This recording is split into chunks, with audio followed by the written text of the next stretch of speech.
യൂട്യൂബിൽ ഒരുപാട് അപ്ഡേറ്റുകൾ പുതുതായിട്ട് ഇങ്ങനെ വരുന്നുണ്ട്. ഈ അടുത്ത സമയത്ത് വന്നതിൽ ഏറ്റവും ഇൻട്രസ്റ്റിംഗ് ആയിട്ടുള്ള ഒരു അപ്ഡേറ്റിനെ കുറിച്ചാണ് പറയാനായിട്ട് പോകുന്നത്. ഈ ഒരൊറ്റ അപ്ഡേറ്റ് കാരണം നിങ്ങളുടെ യൂട്യൂബ് വീഡിയോകളിലെ വ്യൂ വർദ്ധിക്കാനുള്ള സാധ്യതയുണ്ട്. ഇപ്പോൾ ഉദാഹരണം പറഞ്ഞാൽ ഞാൻ മലയാളം വീഡിയോകളാണ് ചെയ്യുന്നത്. അപ്പം കൂടുതലും എൻ്റെ വീഡിയോകൾ കാണുന്നത് മലയാളികളായിരിക്കും. മലയാളം കേട്ടാൽ മനസ്സിലാകുന്ന ആളുകളായിരിക്കും. പക്ഷെങ്കിൽ വേറെ ഏതെങ്കിലും ഒരു ലാംഗ്വേജിലേക്ക് പോയി കഴിഞ്ഞാൽ ഒരു ഹിന്ദി അങ്ങനെ മറ്റു ഭാഷകൾ സംസാരിക്കുന്ന ആളുകളുടെ എടുത്തോട്ട് എൻ്റെ വീഡിയോ എന്ന് കഴിഞ്ഞ് കഴിഞ്ഞാൽ അവർക്കൊന്നും മനസ്സിലാകത്തില്ല. പക്ഷെങ്കിൽ എൻ്റെ വീഡിയോകൾ ഡബ് ചെയ്തിട്ടാണ് അവരുടെ മുമ്പിലേക്ക് പോകുന്നതെന്നുണ്ടെങ്കിൽ അവരുടെ ലാംഗ്വേജിൽ അവർക്ക് എൻ്റെ വീഡിയോകൾ കാണാനായിട്ട് സാധിക്കും. അപ്പം ലാംഗ്വേജ് ഒരു പ്രശ്നമായിട്ട് വരുന്നില്ല. ഇപ്പം ഞാൻ മലയാളത്തിൽ ഒരു വീഡിയോ ചെയ്ത് കഴിഞ്ഞ് കഴിഞ്ഞാൽ അത് മറ്റ് ലാംഗ്വേജിലൂടെ ഞാൻ ഡബ് ചെയ്തിട്ടാണ് ഇടുന്നതെന്നുണ്ടെങ്കിൽ ആളുകൾക്ക് മറ്റ് ലാംഗ്വേജുകളിൽ അത് കേൾക്കാനായിട്ട് സാധിക്കും. പക്ഷേ ഈ വീഡിയോകൾ ഓട്ടോമാറ്റിക്കായിട്ട് ഡബ് ആകുകയാണെങ്കിൽ എന്തായിരിക്കും അവസ്ഥ? നിങ്ങളൊന്ന് ആലോചിച്ച് നോക്കിയാൽ നമ്മളെ വീഡിയോകൾ ഒരുപാട് റീച്ചിലേക്ക് പോകത്തില്ലേ? ഏത് ലാംഗ്വേജിലുള്ള ആളുകൾക്കും നമ്മുടെ വീഡിയോകൾ വാച്ച് ചെയ്ത് കാര്യങ്ങൾ മനസ്സിലാക്കാനായിട്ട് സാധിക്കത്തില്ല. അപ്പം യൂട്യൂബറിനെ സംബന്ധിച്ചിടത്തോളം അവരുടെ വീഡിയോകൾ കൂടുതൽ ആളുകളിലേക്ക് എത്തുകയും കൂടുതൽ റീച്ചിലേക്ക് പോവുകയും കൂടുതൽ വ്യൂ വരികയും ചെയ്യും. അപ്പം നമ്മുടെ യൂട്യൂബ് ചാനലിൽ ഒരു ചെറിയ സെറ്റിംഗ്സ് ഒന്ന് എനേബിൾ ചെയ്ത് കഴിഞ്ഞ് കഴിഞ്ഞാൽ ഈ ഒരു ഫീച്ചർ നമുക്ക് ആക്സസ് ചെയ്യാനായിട്ട് സാധിക്കും. ഞാൻ നിങ്ങൾക്ക് കമ്പ്യൂട്ടർ സ്ക്രീനിൽ കാണിച്ചു തരാം. നിങ്ങൾ മൊബൈൽ ഫോണിലൂടെയാണ് ഈ കാര്യങ്ങൾ ചെയ്യുന്നതെന്നുണ്ടെങ്കിൽ ഗൂഗിൾ ക്രോം ഓപ്പൺ ആക്കിയിട്ട് ഞാൻ ഈ കാണിച്ചു തരുന്ന രീതിയിൽ ചെയ്താൽ മതി. കമ്പ്യൂട്ടറിലൂടെ ആണെന്നുണ്ടെങ്കിൽ ഇപ്പോൾ ഈ കാണിക്കാൻ പോകുന്ന കാര്യം നിങ്ങൾ കണ്ട് അതേപോലെ ചെയ്തോളൂ. ഇനി യൂട്യൂബിന്റെ ക്രിയേറ്റർ സ്റ്റുഡിയോ ഓപ്പൺ ആക്കുക. ലെഫ്റ്റ് സൈഡിലുള്ള സെറ്റിംഗ്സിൽ ക്ലിക്ക് ചെയ്യുക.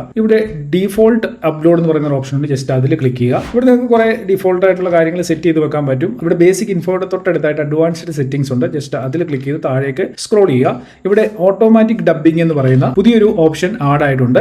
ഇതിന് താഴെ എഴുതിയിട്ടുണ്ട് you are eligible for early access to automatic dubbing enable to try dubbing on your next upload. അതായത് അടുത്ത വീഡിയോകൾ തൊട്ട് നമുക്ക് ഈ ഒരു ഫീച്ചർ ഉപയോഗിച്ച് നോക്കാം. ഇത് ബീറ്റ വെർഷനിലാണ്. അതായത് ജസ്റ്റ് എയർലി ആക്സസ് ആണ് നമുക്ക് ഇവിടെ കിട്ടുന്നത്. എയർലി ആക്സസ് ആയതുകൊണ്ട് തന്നെ 100% പെർഫെക്റ്റ് ആയിട്ട് കിട്ടും എന്ന് പ്രതീക്ഷിക്കേണ്ട.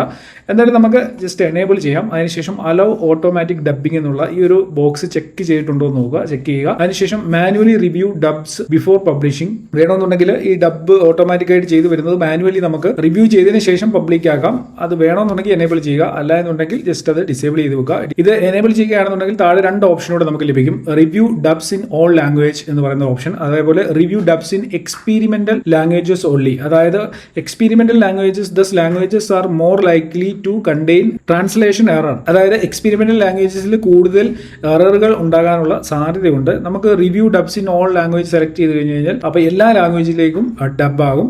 അപ്പോൾ ജസ്റ്റ് ഈ ഒരു ഓപ്ഷൻസ് ഒക്കെ ഇവിടെ നിന്ന് ചെക്ക് ചെയ്ത് കൊടുക്കുക ആവശ്യമുള്ളത്. അതിനുശേഷം സേവ് എന്നുള്ള ബട്ടണിൽ ക്ലിക്ക് ചെയ്യുക. ഇനി മുമ്പോട്ട് അപ്ലോഡ് ചെയ്യുന്ന എല്ലാ വീഡിയോയും ഓട്ടോമാറ്റിക്കായിട്ട് ഡബ് ആവും. നമ്മുടെ വീഡിയോകൾ കാണുന്ന ആളുകൾക്ക് ഏത് ലാംഗ്വേജിൽ വേണമെങ്കിലും അവർക്ക് മാറ്റിയിട്ട് ഓഡിയോ അതിൽ കേൾക്കാനായിട്ട് സാധിക്കുകയും ചെയ്യും. അപ്പോൾ ഈ ഒരു ഓപ്ഷൻ എനേബിൾ ചെയ്തെങ്കിൽ മാത്രമേ നിങ്ങളുടെ വീഡിയോകൾ ഓട്ടോ ഡബായിട്ട് മറ്റുള്ളവർക്ക് അത് ആ രീതിയിൽ കേൾക്കാനായിട്ട് സാധിക്കത്തുള്ളൂ. അപ്പം ചെയ്തിട്ടില്ലാത്തവരൊന്ന് ചെയ്തു വെച്ചേക്കുക. തീർച്ചയായിട്ടും ഈ ഒരു ഫീച്ചർ എല്ലാവർക്കും യൂസ്ഫുൾ ആവുമെന്നാണ് ഞാൻ പ്രതീക്ഷിക്കുന്നത്. നിങ്ങളുടെ അഭിപ്രായം എന്തെങ്കിലും ഉണ്ടെങ്കിൽ അത് വീഡിയോയുടെ താഴെ കമന്റുകളായിട്ട് അറിയിക്കുക. പിന്നെ ഈ വീഡിയോ ലൈക്ക് ചെയ്യാൻ മറക്കണ്ട. ഇതുപോലുള്ള കൂടുതൽ വീഡിയോകൾക്കായി ഇനി ഒന്ന് സബ്സ്ക്രൈബ് ചെയ്തേക്കുക. എന്തായാലും ഇന്നത്തെ വീഡിയോ നിർത്തുകയാണ്. നമുക്ക് അടുത്ത വീഡിയോയിൽ കാണാം. Good bye.